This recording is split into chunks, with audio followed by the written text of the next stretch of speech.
Sejam todos muito bem-vindos ao programa Causa e Efeitos, um programa de entrevistas que pretende dar a conhecer investigações científicas e projetos inovadores que tenham por base temas de interesse geral. Eu sou Raquel Brás e hoje temos como nossa convidada a doutora Sofia Campos, psicóloga e professora na Escola Superior de Saúde de Viseu. Desde já, doutora, agradecer-lhe por ter aceito o nosso convite para hoje partilhar um bocadinho do seu conhecimento sobre esta matéria, a inteligência emocional em contexto educativo, e passo-lhe então agora a palavra também para que possa cumprimentar todos aqueles que nos acompanham. Então, muito bom dia. Agradeço muito o convite da professora Vera e da Raquel para, para esta conversa. É um tema que me é muito caro, já há alguns anos que faço investigação na área da inteligência emocional e das competências emocionais. Pronto, o projeto que eu hoje venho partilhar com vocês deu origem até a uma publicação que se chama Competências Emocionais para a Promoção do Sucesso Escolar e a um programa de intervenção sistémica. Genericamente, antes de falarmos sobre questões que a Raquel me queira colocar, genericamente o programa é um programa de intervenção com pais, professores e alunos, numa escola de ensino básico, com alunos do terceiro ciclo, com os pais desses alunos e com os professores desses alunos. Foi desenvolvida um programa para os alunos, para os professores e para os pais. Depois, se quiser mais adiante, nós podemos detalhar um bocadinho mais esse programa, sendo que os resultados foram excelentes nos 3 grupos onde foi feita e foi realizada a intervenção. Ok, muito obrigada, doutora Sofia. Vamos então dar início à nossa entrevista, vou fazer algumas perguntas. Primeiramente queria, porque acho interessante e importante, que me explicasse o que se designa por inteligência emocional, porque muitas vezes nós confundimos inteligência emocional com competências emocionais e acho que pronto, é esse conceito que é necessário ser explicado. A inteligência emocional é uma capacidade que nós todos podemos ter, mas competência emocional muitas vezes nem todos temos a competência. Ou seja, hum, a, inteligência, a competência emocional é uma instrumentalização da inteligência emocional, tal como a criança na escola hum, é inteligente, mas não consegue atingir resultados, uh, não consegue instrumentalizar a inteligência que tem.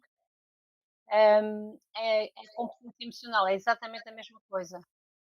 Uh, Nós somos inteligentes emocionalmente, mas muitas vezes não conseguimos instrumentalizar essa inteligência em competência.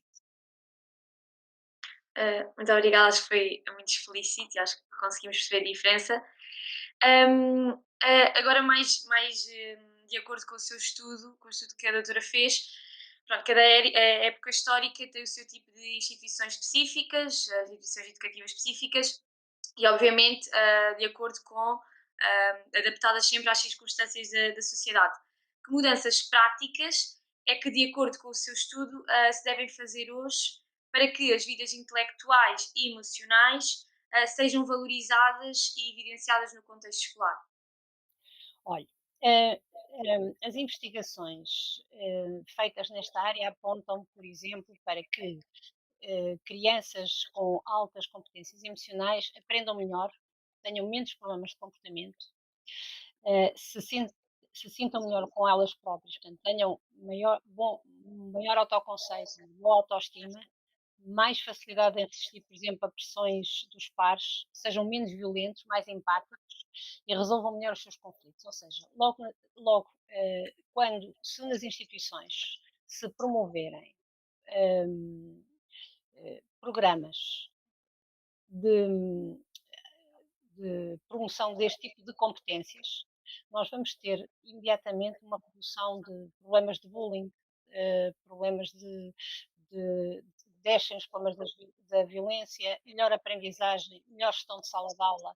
E se, ao mesmo tempo, nós conseguirmos fazer com que os professores também aumentem as suas competências emocionais na gestão de sala de aula, nós vamos ter uma escola melhor, vamos ter eh, uma, uma, uma, um ambiente escolar mais produtivo, um melhor ambiente escolar. E, ao mesmo tempo, se nós conseguirmos fazer com que as relações destas crianças com os seus pais melhorem, as relações de parentalidade, nós digamos, e foi nesse sentido que este estudo foi implementado, nós vamos conseguir ter crianças e pais mais felizes. Portanto, ou seja, vamos melhorar um ecossistema, não é? E por isso, o objetivo é que, em termos de contexto de escola, desde o pré-escolar, nós desenvolvamos todo este tipo de programas, porque à saída da escolaridade obrigatória, quando uma criança chegar aos 18 anos, tenham adquirido este tipo de competências. Como no perfil do aluno à saída da escolaridade obrigatória há uma série de competências que são exigidas, nós temos que começar a fomentá-las, obviamente, desde pequeninos, desde o pré-escolar. Neste momento, eu estou envolvida num estudo muito interessante com parceiros finlandeses eh, aqui no Instituto Politécnico, e que está envolvido, são vários institutos politécnicos envolvidos, estão 14 ou 15 do país, em que se está a promover novas metodologias de ensino-aprendizagem de jovens dos politécnicos que vão para as empresas fazerem aprendizagens ativas, não é? Centradas no aluno. Nós começamos a perceber que os alunos saem das universidades sem algumas competências para o mercado de trabalho. E uma das áreas em que estão menos bem preparados, Raquel, são as soft skills. E as soft skills são estas, são as competências emocionais, a inteligência emocional, a gestão das emoções, o serem capazes de se relacionarem com os outros, o serem capazes de serem criativos, o serem capazes de gerir as emoções e de gerirem o stress, gerirem a frustração, gerirem. Portanto, é muito interessante perceber que, afinal, o aluno chega ao fim da escolaridade obrigatória, entra numa universidade e não tem competências emocionais. Portanto, este tipo de programas, este tipo de intervenção é urgente, diria eu, começar no pré-escolar e ser desenvolvido ao longo de toda a escolaridade.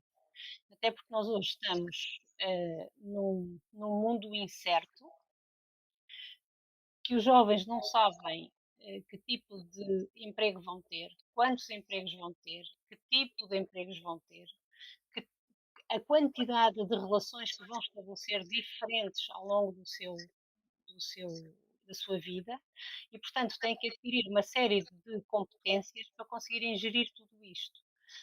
E por isso as instituições, neste momento, vão ter que repensar os currícula das escolas superiores de educação, de formação de professores, vão ter que gerir a gestão do ensino-aprendizagem pensando muito nas metodologias ativas centradas no aluno em contexto de escolas e vão ter, de facto, que pensar que tipo de competências é que querem para o aluno no final dos seus cursos e quando os atiram para o mercado de trabalho. Este tipo isto coloca muitas questões. Este tipo de ensino que hoje temos, de pôr o aluno sentado numa sala de aula, o professor chega lá e diz: Isto é o PowerPoint que eu tenho, aquilo que eu vos vou ensinar, vocês têm que aprender isto e as soluções são estas.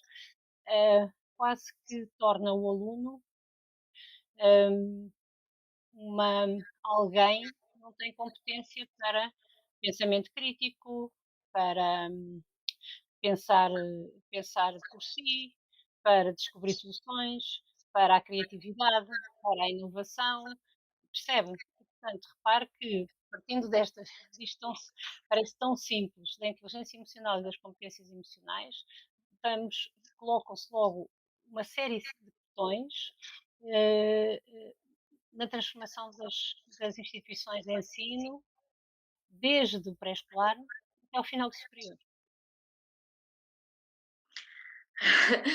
Muito obrigada. E quais é que são as técnicas a ter em conta quando se pretende promover esta docência assertiva que a doutora Sofia falava? As técnicas, não estou a perceber muito bem a sua pergunta, Raquel. O que é que se pode, o que é que o professor, não é, pode fazer ou quais são as técnicas que pode utilizar para que a sua docência, ou a maneira como se dirige aos alunos ou como ensina, possa ser mais correta ou mais, como a doutora Sofia falava, mais adequada. Acho que não O professor explicar. pode aprender, Raquel. O professor pode aprender. Ou seja, uma das coisas que é muito importante é nós termos a noção que não sabemos, e que temos que aprender ao longo da vida.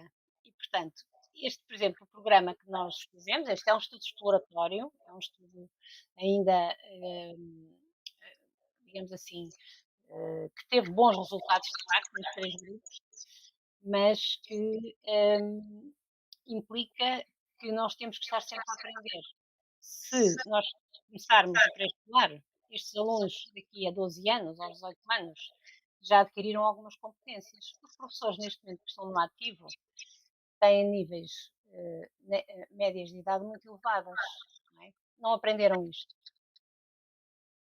O que é preciso neste momento fazer? Programas em que os professores possam, hum, aprender isto, para se transformarem enquanto professores, não é?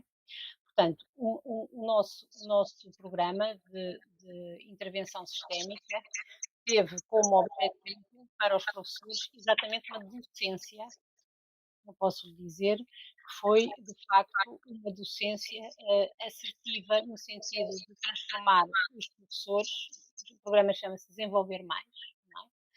E tem eh, tinha como objetivos desenvolver competências relacionais e emocionais nos professores, de gestão de conflitos e de disciplina positiva em contexto de sala de aula e gestão de sala de aula. Ou seja, transformar, desconstruir a docência a que estavam habituados numa docência diferente, não é? E, digamos assim, numa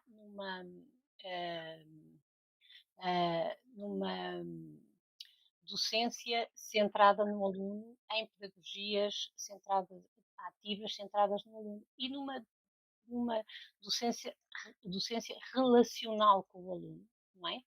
Em que a gestão das emoções, a gestão da relação é muito importante para os resultados finais da docência.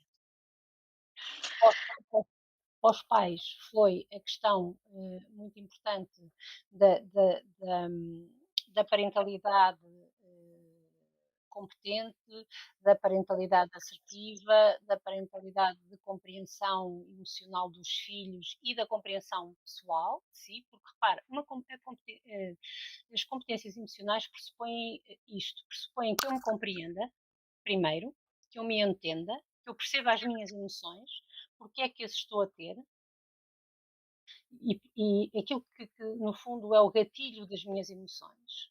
Depois que eu entenda as emoções dos outros, porque é que os outros estão a ter aquelas emoções e porque é que naquele momento estão a acontecer determinado tipo de emoções, e depois que eu entenda também e que eu consiga gerir as minhas emoções com as emoções dos outros e que eu faça uma boa gestão destas emoções.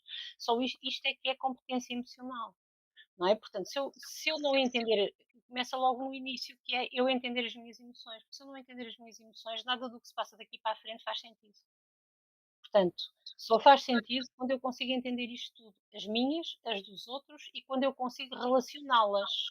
Portanto, e isto, só neste processo todo, entendendo estes 3 processos, digamos assim, se quisermos, é que eu sou competente emocionalmente. Não me adianta eu dizer, eu entendo muito bem as emoções dos outros, e à primeira eu estou a falhar porque eu não entendi as minhas e estou a não ser capaz de reagir a uma frustração, estou a perder as estribeiras, entre aspas, e não estou a ser capaz de gerir as minhas emoções com os meus filhos, por exemplo, ou estou.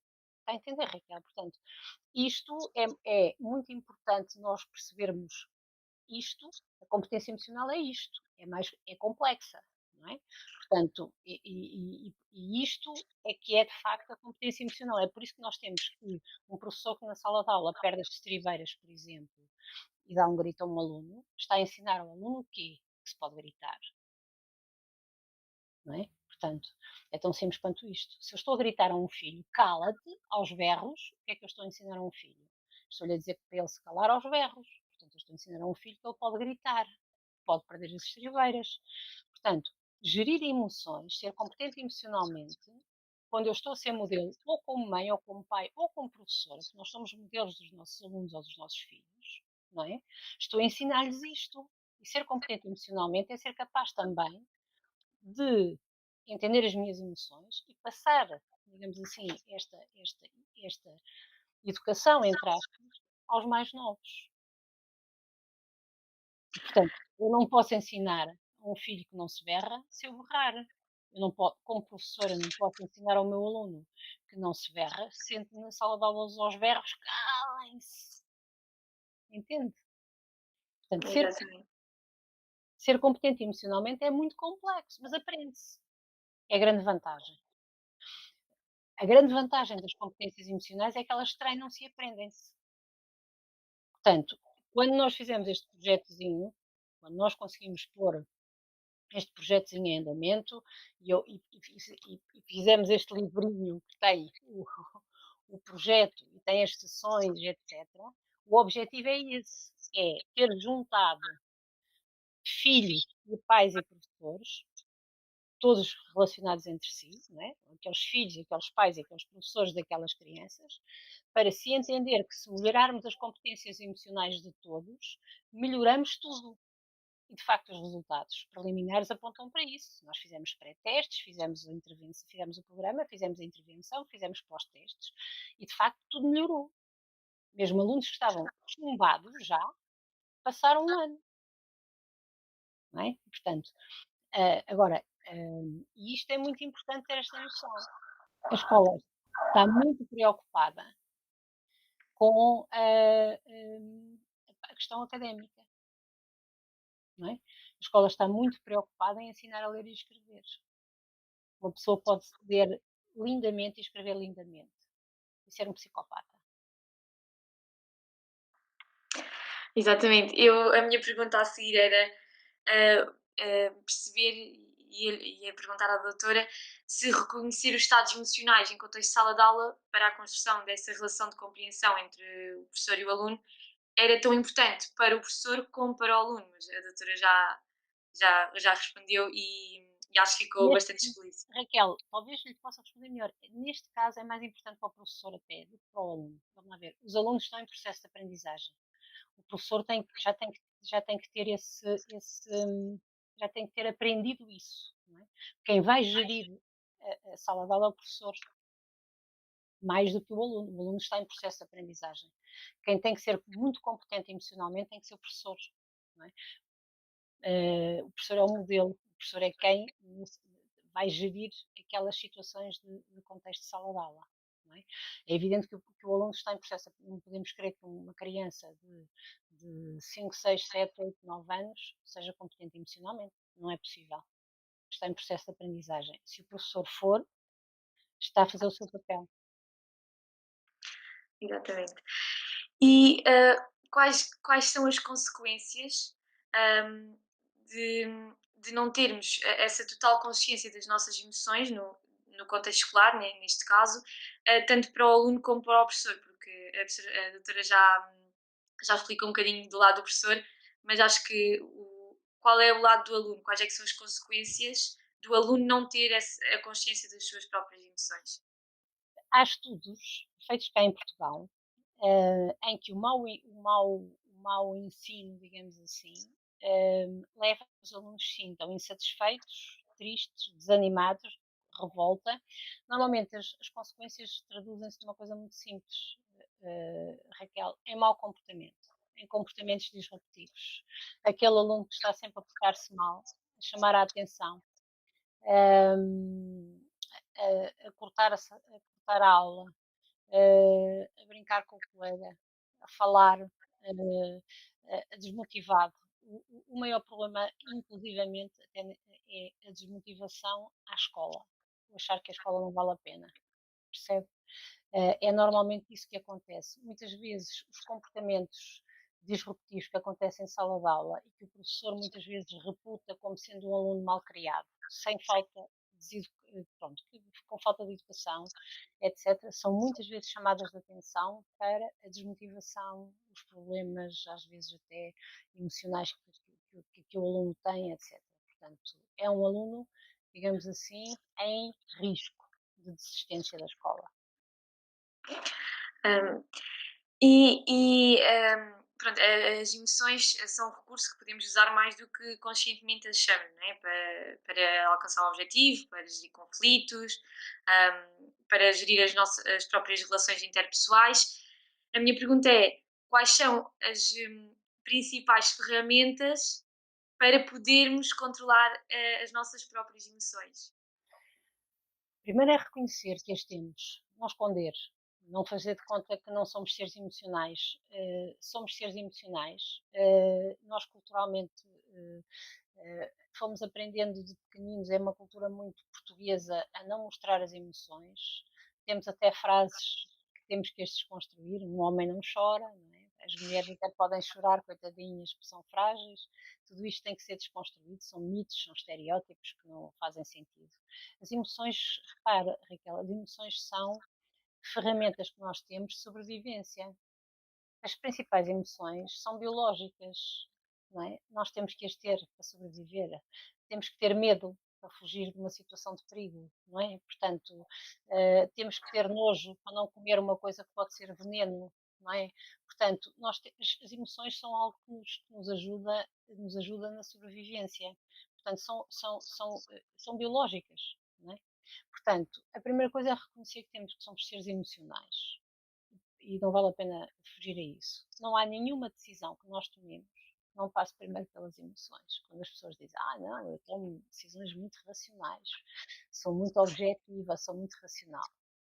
Ok, nós podemos dizer que sim, mas tudo aquilo todas as nossas decisões, tudo aquilo que nós tomamos como uma decisão racional já passou pelo filtro das nossas emoções. Portanto, o que nós temos que perceber é assumir isto. Somos seres emocionais, temos emoções, temos que as reconhecer, temos que perceber cada um de nós porque é que temos aquela emoção naquele momento e porque é que aquilo nos faz sentir assim, não é? Porque muitas vezes há coisas que nos fazem sentir de determinada maneira por alguma razão, e por isso nós temos que ser capazes de perceber isso e temos que ser capazes de controlar isso, quando isso de alguma forma nos prejudica. Porque se impulsivamente nós reagimos, estamos a perder o controle, não é? Portanto, aquilo que nós temos que perceber é porque é que nós reagimos e temos que passar a agir e não a reagir. Ou seja, não podemos ser escravos das emoções. Temos que, de alguma forma, jogar com as emoções a nosso favor. Não é? Nós não podemos atirar um pau e depois ficarmos muito chateados porque atiramos o pau e não devíamos ter atirado o pau. Não é? Portanto, temos que perceber que alguma coisa nos irritou, porque é que nos irritou, porque é que aquilo, de alguma forma, despoltou aquela emoção e sermos capazes de controlar a emoção e, de alguma forma, agirmos e não reagirmos. Entende, Raquel? Treina-se, aprende-se. Exatamente. E quando nós conseguimos reconhecer as nossas próprias emoções e controlá-las, nós conseguimos entender as emoções dos outros, das pessoas que nos rodeiam. Claro, conseguimos, porque são seres humanos como nós, Raquel. Algo que irrita também pode irritar outro. E, portanto, ao compreendermos as nossas emoções, também somos capazes de compreender a do outro e somos capazes de gerir melhor as emoções dos outros e sermos também mais tolerantes e, de alguma forma, sermos capazes de gerir isso, não é? Portanto, isso é tal competência emocional, não é? Sermos capazes, de alguma forma, imagina, que a Raquel irrita-se com alguma coisa, não é? E o outro irrita-se exatamente com a mesma coisa que a Raquel se irrita. Se reagirem ambos, dá pancada, não? Portanto, ou seja, é preciso nós sermos capazes de entender a nossa emoção, não reagirmos, agirmos para, por exemplo, travar uma batalha, não é? Ora, pense lá. Sim, sim, é realmente verdade. É mesmo assim. Não, a certa altura andávamos aqui todos à pancada uns aos outros. E por isso é que reconhecer as nossas emoções é tão importante, não é? Pronto, a doutora Cia já falou muito do seu estudo e desse caso que estudou. Não sei se quer acrescentar mais alguma coisa que acho que possa ser pertinente para quem nos está a ouvir. Aquilo que eu acho que é mais pertinente é nós, de facto, esta questão da competência emocional, é isto, Raquel. Nós, ao conseguirmos aumentar a nossa competência emocional, conseguimos gerir melhor todos os espaços onde estamos. Nós centramos-nos aqui no espaço de escola, obviamente, mas conseguimos melhorar o espaço das nossas, em casa, por exemplo, entre pais e filhos. Conseguimos gerir melhor a nossa relação entre duas pessoas que estão juntas, por exemplo, entre namorados, marido e mulher. Já viu a quantidade de problemas que existem na violência no namoro, não é? Em todas as questões de relação, em questão de, por exemplo, no local de trabalho, conseguimos melhorar a saúde mental, o nosso bem-estar, a nossa qualidade de vida, se nós conseguirmos, de alguma forma, treinar esta questão das competências emocionais. Porque se nós tivermos uma maior competência emocional, temos mais saúde mental, melhor qualidade de vida e não somos escravos, entre aspas, das nossas emoções. Porque quando nós não temos estas competências emocionais, nós deixamos-nos arrastar pelos nossos estados emocionais. Arrastar pelos estados emocionais, Raquel, é sermos escravos das emoções. É como os fumadores. O fumador que não consegue parar de fumar ou tem necessidade permanentemente de ir buscar um cigarro, quem é que manda no fumador? É o cigarro, Pois. não é? Portanto, Exatamente. o sermos capazes de reconhecer, controlar e gerir a emoção dá-nos poder sobre nós, dá-nos poder sobre a nossa vida, dá-nos controle do nosso comportamento, não é? Portanto, e isto é muito importante em muitos campos, não quer dizer que de vez em quando nós não nos podemos deixar ir por uma música nostálgica que nos faz chorar, emocionar, etc. E é bom viver as emoções, vamos lá ver. Ninguém está aqui a dizer, eu não estou aqui a dizer que nós devemos fechar as emoções, não é isto que eu estou a dizer. Aquilo que eu estou a dizer é que nós não devemos ser reféns das nossas emoções, devemos viver as emoções, reconhecer as emoções, mas não nos deixarmos escravizar pelas emoções. Ou seja, devemos reconhecer, controlar e gerir as nossas emoções de forma a termos uma maior saúde mental, uma maior qualidade de vida e sermos capazes de gerir os espaços em que estamos. Então, em contexto escolar, que foi o nosso início de conversa, é extraordinariamente importante para o professor, para a gestão de sala de aula, para a qualidade de gestão de sala de aula e para a qualidade de relação do professor-aluno. Não sei se a Raquel se lembra das suas aulas de primeiro ciclo, pré-escolar, etc. Mas há professores que nos marcam muito pela positiva. E se a Raquel se lembrar dos professores que nos marcam pela positiva, são sempre aqueles que emocionalmente nos marcaram mais. E nos marcaram mais pela positiva. Porque nos acolheram, porque nos compreenderam, porque nos amaram, entre aspas, da forma mais, da melhor forma. Não foram aqueles que nos ensinaram mais, às vezes. Às vezes aprendemos mais, porque emocionalmente estávamos mais ligados a eles. Sim, é um facto. E porque é que os professores esperam que os alunos estejam sentados tranquilos durante 1 ou 2 horas de aula? Isto sempre foi algo que me fez um bocadinho de confusão. Como é que isto pode ser repensado? Ou seja, será que deve ser repensado, claramente, mas como é que deverá ser repensado? Se não me tivesse a entrevistar e a gravar, eu respondia-lhe. Mas como está, não posso responder. mas eu vou responder. É evidente, é evidente que um professor que espera que os alunos estejam 2 horas sentados a olhar para eles, provavelmente eles não eles sabem, eles secretamente sabem que é errado, mas pronto. Os professores, é evidente que isso tem que ser repensado, Raquel. As metodologias dos processos de ensino-aprendizagem têm que ser claramente alteradas. Eu acho que nós estamos num paradigma de mudança e que as coisas têm que se começar a centrar de facto no aluno. Têm que ser devolvidas ao aluno. E temos os pensadores do século XX que dizem isso, Montessori, Piaget, sei lá, tantos pensadores do século XX que já diziam isso, está a ver? Nós estamos no século XXI e ainda não se fez nada do que eles diziam que se devia fazer. Pronto. A metodologia tem que ser centrada no aluno, tem que se levar o aluno a descobrir a aprendizagem, tem que se fazer perguntas ao aluno, o aluno tem que descobrir a aprendizagem. É aquilo que eu estou a fazer agora com este grupo de 5 alunos, daqui do Instituto Politécnico, são de várias áreas, é uma equipa multidisciplinar. Eu não sou professora, eles tratam-me por Sofia, sou facilitadora para eles, recuso mesmo que me tratem por professora, às vezes foge-lhes a boca para professora, não sou. Eles criaram um grupo do WhatsApp, têm plataformas muito engraçadas que eu nem conhecia, o Miro e coisas assim do género, onde trabalham em conjunto todos ao mesmo tempo, têm tarefas determinadas com prazos para entregarem. São eles que estão. Há um desafio que foi lançado, há 8 desafios aqui no Politécnico, cada professor facilitador tem o seu desafio. O meu desafio é o Future for Job, isto é tudo feito em inglês, portanto, qual é o futuro do emprego, portanto, e porque nós vamos perder empregos para as máquinas, não é? Mas há coisas que as máquinas não vão ser capazes de fazer, uma delas é os soft skills.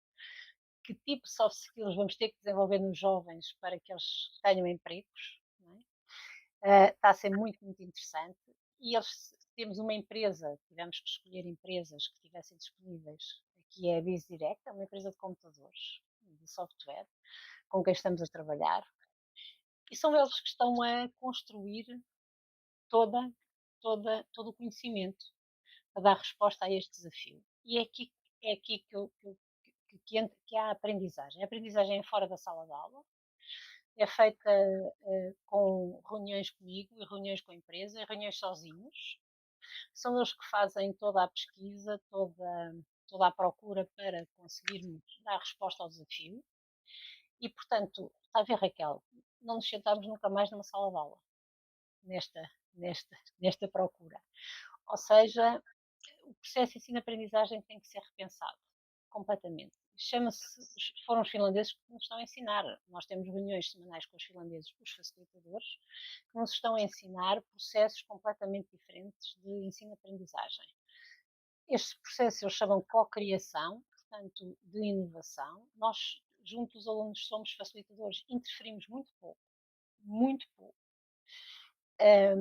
Estamos quase, inclusivamente, quase proibidos de apontar caminhos ou estradas. São eles que nós vamos só, digamos assim, um, quase orientando, mas muito pouco, não é? E, portanto, isto são os processos, é os alunos, o que é que eu tenho, o que é que tem sido a minha surpresa? É que os alunos não estão preparados para isto. A culpa de quem é? Dos professores. Não os preparamos para isto. Eles passam a vida a perguntar-me o que é que nós fazemos. E eu passo a vida a dizer-lhes, não sei.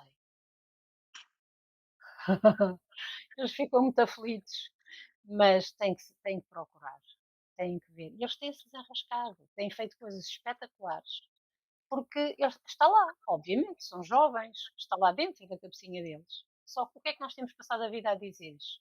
Vocês fazem isto, vocês fazem aquilo, vocês vão fazer aquilo outro, vocês vão consultar isto, que eles não precisam de pensar, não é? Agora de repente, têm que pensar, ou seja, tem sido surpreendente para mim, tem sido surpreendente para eles. É muito engraçado, é muito interessante, mas isto é uma metodologia que devia vir já desde a escolaridade obrigatória. O que é que corta a escolaridade obrigatória, Raquel? A Raquel sabe isso ainda melhor do que eu. São os 3 últimos anos, o secundário. o 10º, 11º, 12º, é um treino de 2 anos. E estes 3 anos deveriam ser a preparação para uma entrada numa universidade, a preparação para a investigação, a preparação para, de facto, pensarem, a preparação para investigar, a preparação para uma metodologia completamente diferente de ensino. Depois a universidade seguir estes processos de metodologias ativas, de preparação de facto depois para o mundo do trabalho, porque depois no mundo do trabalho não tem lá o professor a dizer façam assim, façam assado, não é? Portanto, é, é isto que aquilo é a minha resposta, Raquel, para si. A metodologia de estarem sentados 2 horas a olhar para um professor. Não é se calhar a mais indicada. É o Se que calhar é, não, de certeza. não é a mais indicada. É. Garantidamente para a aprendizagem não é a mais indicada. É aquilo que eu lhe posso dizer neste contexto. Obrigada. Como última pergunta, tenho queria lhe perguntar como é que os pais podem ajudar, os seus filhos no contexto escolar e no sucesso, escolar?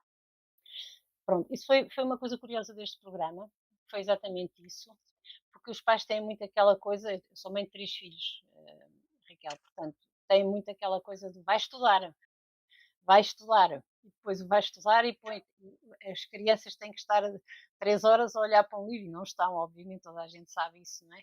Portanto, e os filhos só estudam se quiserem estudar, e a Raquel também sabe isso com certeza, não é? Portanto, os jovens, e os jovens procrastinam e não estudam e fazem tudo menos estudar. Os pais em casa foi uma das coisas que nós trabalhamos com os pais. Mais do que mandar estudar, é criar as condições para, primeiro, depois não é fazerem pelos filhos aquilo que eles devem fazer. Isto começa logo no primeiro ciclo. Os pais não devem fazer, isso eu vou-lhe já dizer, talvez por defeito que se fabrica, entre aspas, porque sou psicóloga e, portanto, sabia disso, eu nunca estudei com os meus filhos. E, portanto, desde o primeiro ciclo. Portanto, devem criar as condições, e as condições são, não é estudar na cozinha, na sala e no caminho, portanto, isso não. Deve haver um horário de estudo de blocos muito pequeninos, dependendo das idades dos miúdos. Portanto, uma criança do primeiro ciclo não consegue blocos de estudo de mais de 20 minutos. Portanto, não adianta pôr uma criança. É por isso que depois os miúdos não gostam da escola, depois os miúdos recusam a escola, etc. Isto depois também entronca com as questões dos TPCs dos professores de primeiro ciclo, não é? Portanto, é preciso falar muito bem com os professores de primeiro ciclo e perceber que não adianta mandar 500 TPCs para casa, porque isso é um massacre para os garotos, não é? Pronto. Ter um sítio certo para estudar. É uma secretária, é um sítio certo, é só naquele sítio que a criança deve estudar, deve ter tudo ao pé dela. Os blocos são blocos pequeninos para miúdos e devem ser sempre. Mesmo um estudante universitário não deve fazer blocos seguidos de mais de 45 a 50 minutos de estudo. Deve fazer sempre 10 minutos, um quarto de hora de intervalo e nunca deve fazer 3 horas de estudo e coisas desse género, não adianta. E depois, a criança deve fazer sozinha o que tem que fazer. Não quer dizer que no fim a mãe não vá deixar as dúvidas para o fim. E depois, no fim, a mãe não possa, o pai, ir ver o que é que a criança fez e tirar dúvidas. A criança, mesmo que faça coisas mal feitas, deve levar as coisas mal feitas para a escola. Deve ser a professora, em contexto de escola, que deve tirar as dúvidas da criança. Então, agora, no primeiro ciclo, assim deve ser, porque os processos de ensino-aprendizagem do primeiro ciclo não são iguais àqueles que os pais aprenderam em casa e depois baralham as crianças, etc. Portanto, é um disparate completo que as crianças depois ficam baralhadinhas de tudo. Portanto, as crianças devem aprender autonomia, porque é muito fácil ensinar uma criança de primeiro ciclo, mas quanto mais vai andando para a frente, mais difícil vai sendo aos pais ajudar. E há pais e pais. E há pais com formação que ajudam e há outros depois que não conseguem ajudar. Portanto, deve-se promover a autonomia. Deve-se promover a autonomia da criança desde pequenino. Não é aos 15 anos que se promove a autonomia de uma criança. Deve-se ir promovendo desde pequenino. E isto foi aquilo que foi ensinado aos pais e à criança. E a criança deve cumprir um horário, mas não é um horário de.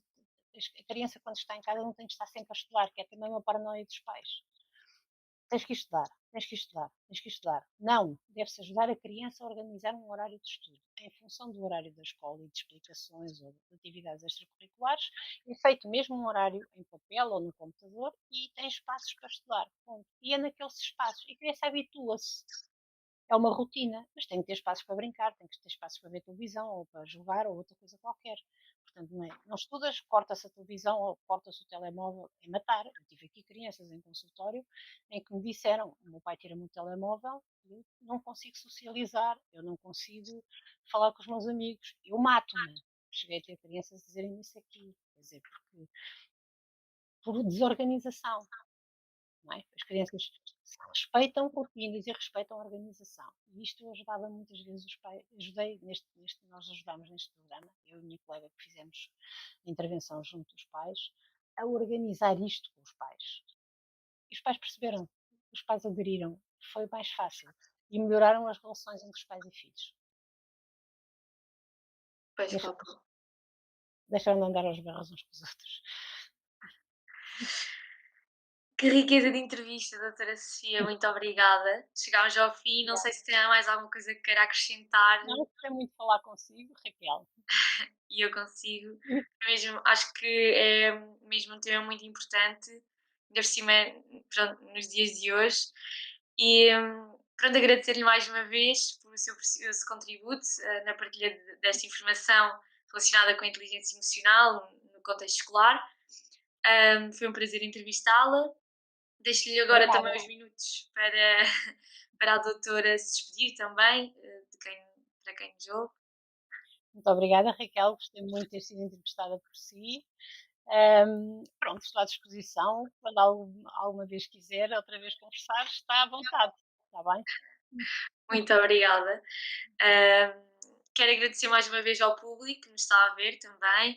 Obrigada por estarem desse lado e já sabem, subscrevam o canal, ativem as notificações para não perderem nenhuma entrevista. Aguardamos a vossa presença num próximo programa, se calhar com a doutora Sofia, com outro tema diferente. Eu sou a Raquel Brás e isto foi o Causa e Efeitos.